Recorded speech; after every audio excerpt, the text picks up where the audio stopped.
Hello everyone, welcome to today's video, and today we will be understanding what are vaccines, how they work, and what are the different types of vaccines that are available. We'll talk about live attenuated vaccines, inactivated vaccines, subunit vaccines, conjugate vaccines, toxoid vaccines, mRNA vaccines, as well as DNA vaccines. This video is going to help you understand the molecular insights of vaccines. Before we start the video, I have something very special for you.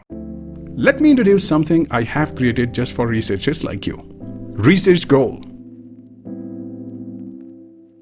This is not just another course platform, it is your complete research support system. At Research Goal, you will find research-driven courses that offer real research skills, data analysis training, and publication support. You will get one-on-one mentorship from experienced actively publishing scientists. We provide comprehensive support for your research from idea to final publication. You will also receive help with manuscript writing, experimental design, statistics, and much more. Join a vibrant research community where you can grow, collaborate, and succeed. And best of all, it is incredibly affordable, costing less than other platforms. Join Research Goal today for free. Check out the link in the description box.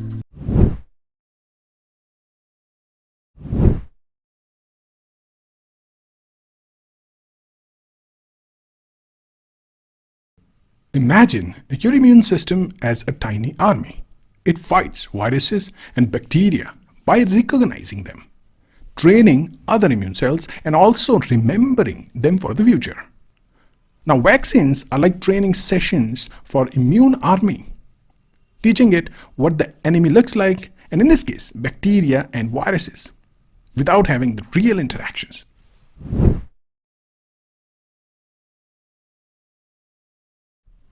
Live attenuated vaccine. A live attenuated vaccine is the real virus, but it's been weakened and it's still alive. It has all the characteristics of a strong infective virus, but it's unable to infect the host.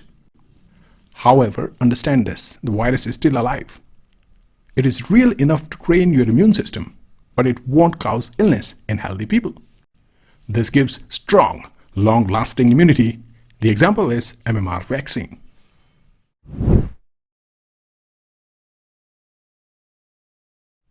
Inactivated vaccine. An inactivated vaccine is where the virus is completely killed using heat or chemicals. It can't do anything harmful, but your immune system can still recognize its components from its body parts. These body parts, they act as an antigen and activate our immune cells. The example is rabies vaccine.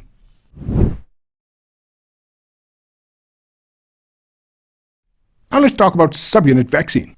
Subunit vaccines show just a small part of the virus, usually a protein on the surface. It's like showing only a small part of the virus, enough for identification by the immune cells, without the need of whole virus to be present. These proteins are selected in a way that are known to interact with the host immune system. Example is hepatitis B.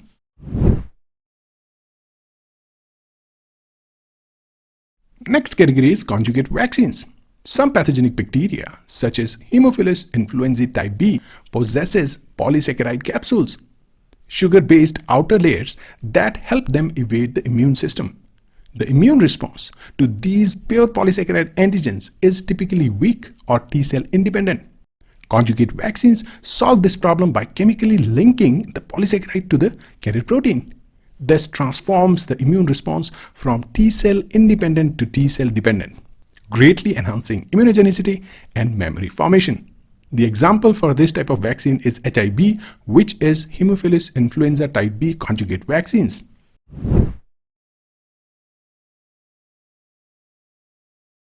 Let's talk about toxoid vaccine. Understand this, some diseases are not caused by pathogenic bacteria directly, but by the toxins they produce. Toxoid vaccines are developed by inactivating these toxins, typically through chemical or through heat treatment, rendering them non-toxic while preserving their antigenic properties. This allows the immune system to recognize and respond to the toxin without the risk of disease, effectively training the immune system against future exposure. Example is tetanus, diphtheria toxoid vaccines.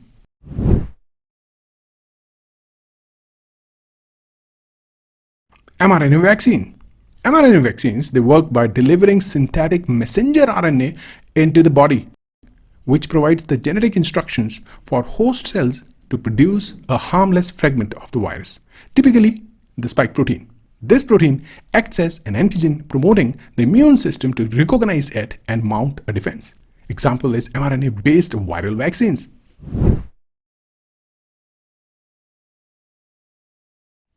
DNA vaccine. DNA vaccines deliver genetic instructions in the form of plasmid DNA, which is a circular DNA molecule. Once inside the cell, the DNA enters the nucleus, where it is transcribed into messenger RNA molecule. The mRNA then travels to the cytoplasm, where it is translated into the target antigen, such as viral protein.